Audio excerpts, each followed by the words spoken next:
Alright, let's delve into this probably very controversial video, because I know there's going to be some fanboys out there. So, let's discuss why I hate snap-off. First things first, I want to show you the most recent failure of snap-off tools. When I was doing auto body work, I bought a lot of snap-on tools because that's what we had in college, and I was just like, all right, you might as well just stick with the same name brand and expand upon it. Well, I got rid of most of my snap-off stuff after this drill, which we'll get into, but I did keep some of their hand tools. Now, what happened, or what was I doing when I was using these needle nose pliers, is all I was doing was I was doing some electrical work. And I was just twisting wires and getting them into place. And they're just, what is it, 12 gauge? Yeah, I think it's 12 gauge wire that these were twisting, and they snapped right off, just like their name says. Okay. Then I went and I grabbed the only other set of needle nose I have, these cheap ass Stanleys. And these held up to the rest of the job, which was a lot more than what those did. The other thing is I'm not a fan of having to deal with the reps and 400 million questions. Now let's go into the backstory of this POS, the biggest money sink I probably ever had. So, first version of this drill that I had, and they were about $500. And I ended up having to buy two of them. And because first drill I had, I was working on a frame rack, and anybody who's been in a body shop knows that frame racks can raise and lower, but this was, the frame rack was all the way down in its low position. This was on there, moved, bumped it, it fell a whopping like 1.5 feet onto a concrete floor. Shattered the housing, or split it right in half. And then I went to the rep and I talked to them about it, and they wouldn't warranty it even though I had it for a whopping month.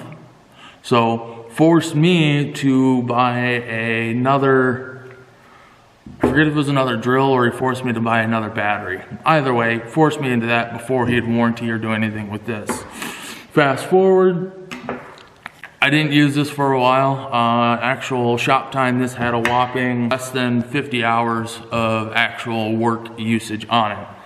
And now, okay,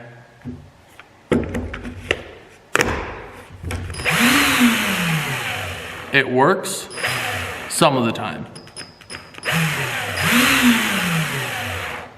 Either way, I know that the issue that it runs into as far as it working some of the time has nothing to do with the internals in here. It has all to do with the battery and the terminals that it clips into there. Now the mechanism that holds this in place is just this right here. And we got two little indents, right? Slides into the channel, right? And then correspondingly, you can see those two indents. Nice feature that it has two of them. One for if you want to transport it, you can just clip it but not have the battery plugged in, and then push it in for the full mode. This is a T10, so let's get this.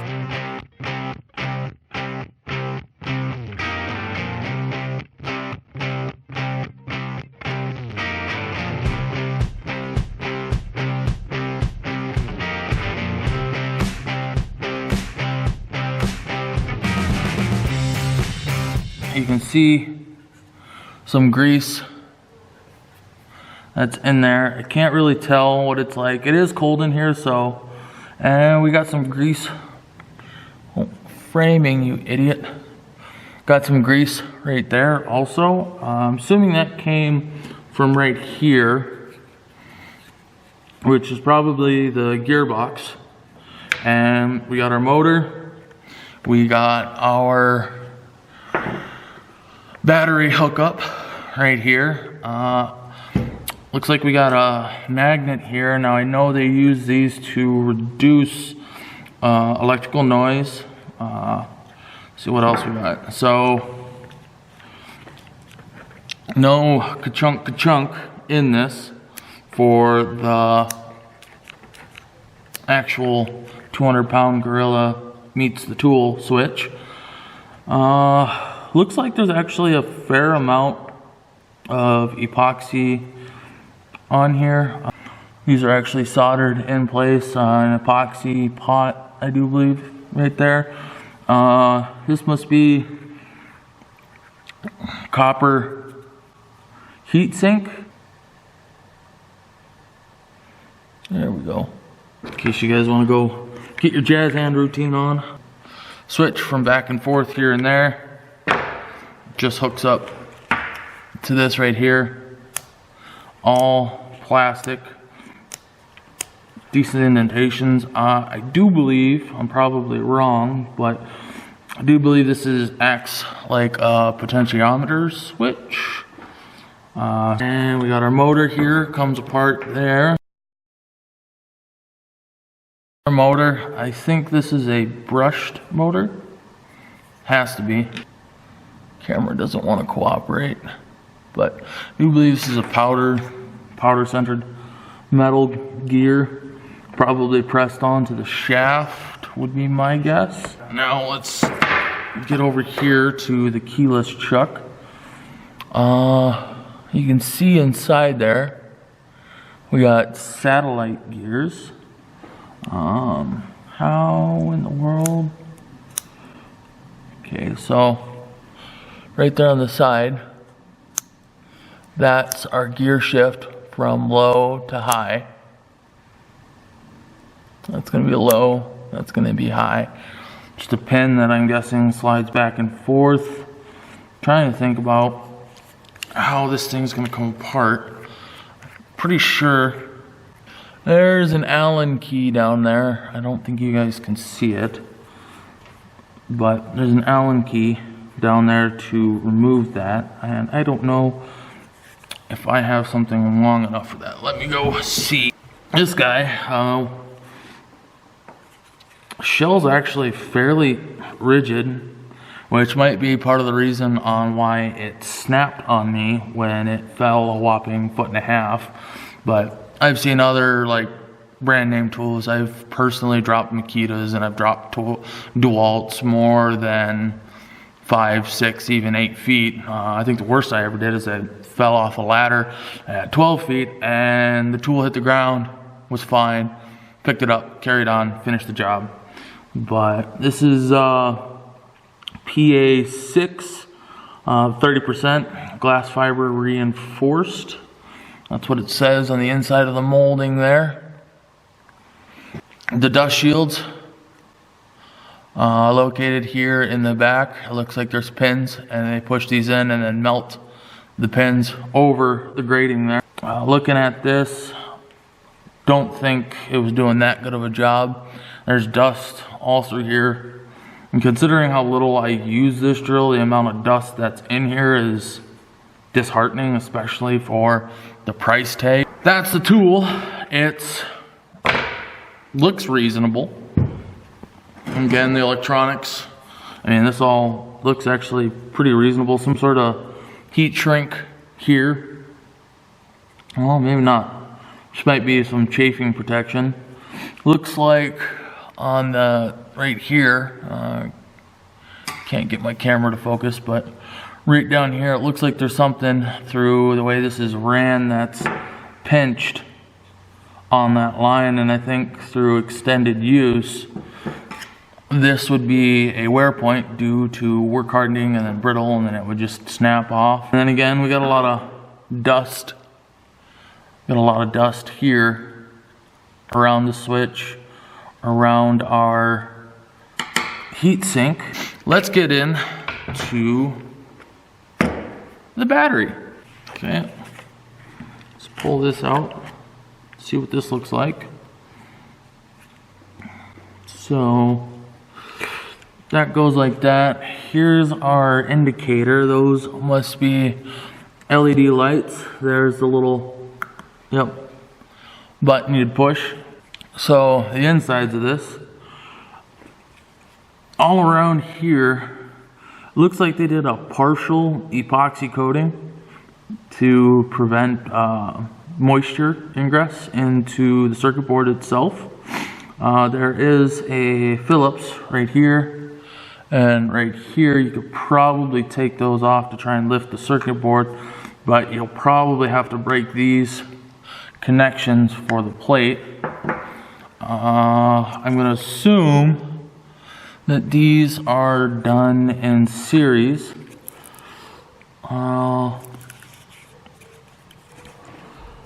Can't really get to one of these individual cells. That must be wires running down to do voltage indication.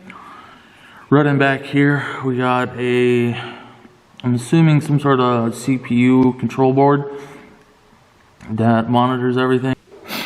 Now we'll get into this. Well, I was hoping to get inside this and take a look at what was in here. Maybe figure out somehow this works, but I can't. Let's see if you guys can see that. Oh, I can't, because if you see that, some sort of triangle sort of head. No doubt some sort of security way, so you can't pull this apart and take a look at the inside.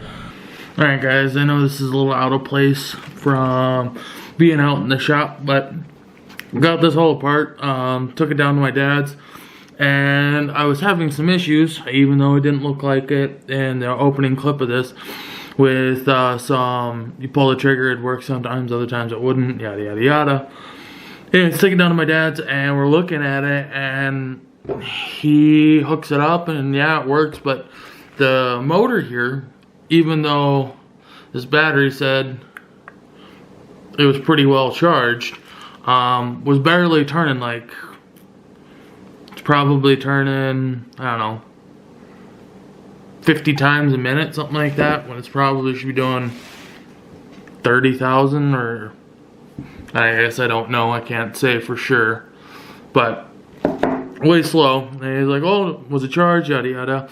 Well, leave it plugged in for a little bit, and by chance happened to rest my hand down on this part of the battery, which I'm pretty sure is the brain box, and I put my thumb on that, and it was hot. I mean super hot. And another thing, at about the same time, my dad placed his hand on, well, at that time it would have been the whole trigger mechanism here, or I should say this is the casing for the trigger mechanism, and the big old copper heatsink here that was on the outside of this. Let's see if I can kind of bring that back together so it looks somewhat like it used to, right? This guy. This was hotter than a $2 pistol. Now we tried to take some temperatures to see what it was doing, but it was cooling off too fast, and my dad's little temp gun couldn't read it. So basically we figured that there was a short somewhere, and since nothing on here, or I should say nothing here, or nothing in the battery or on the motor said anything, we figured it was inside the switch. Well, we got inside the switch, and yeah, like, we figured it was done for, so I didn't care. Not to mention I got a couple of DeWalts that I don't care about. But let's see if I can get that to show up on camera there. See that? That was a hard short. That black that you see in there, that was arcing and sparking, and once I decided I'm just gonna rip this apart. As soon as we cracked open this, I could smell that burnt ozone nastiness. And anyways, I'm talking again with my father because he's smarter with this stuff than I am. Basically what this is this is an electromechanical / relay switch, which is not the best for the application it was in. So I'm going to try and set this up in a way, because on the bottom of the switch here, there are some contact, or the top of the switch, sorry. Top of the switch, there were some contacts, and there's some plates and stuff in there, and this rested like that along with this spring in here, okay? So that gave us the resistance for the switch to actuate back and forth. And these two little plates also were up in here. So this would cycle back and forth. It's not going to now, but this would cycle back and forth, contacting that, sending a signal to increase or decrease the amount of current going to this DC motor. And yeah, I guess a little channel called Ave, he does a lot of tool teardown videos, and he's highly entertaining to watch and very, very, very informative. He kind of goes into what sort of switches you do want and what you don't want, and he tears apart tools on a regular basis. Normally he puts them back together to where they do work again, and he'd be able to tell you through some of his videos, I'm not sure which one, but tell you what sort of switch that you want. I do believe what you should have in this style of switch is I want to say it's not a potentiometer, it's just a regular click, ka-chunk, ka-chunks switch, and then a brain box with some sort of sensing unit on this to tell you where it is, so then the computer itself can tell the motor how much electricity it's going to get and all that fun stuff. And then the other cool thing, so inside the gearbox I was able to get into here a little bit. Still wasn't able to take the chuck apart, but we were able to get into here, and this I thought was really cool. So we got our planetary gears, you know, put them all on there. So we got our planetary gears. This is the first set of gears in this. So they'd actually be in here like this. And what we found was really interesting is that most of this is all powder centered cast, maybe a little bit of touch up on a mill or a lathe. But you take the gear off like so, and right there on the shaft is a tiny, tiny little bearing. Oh. So that was pretty neat. That was pretty cool to see that.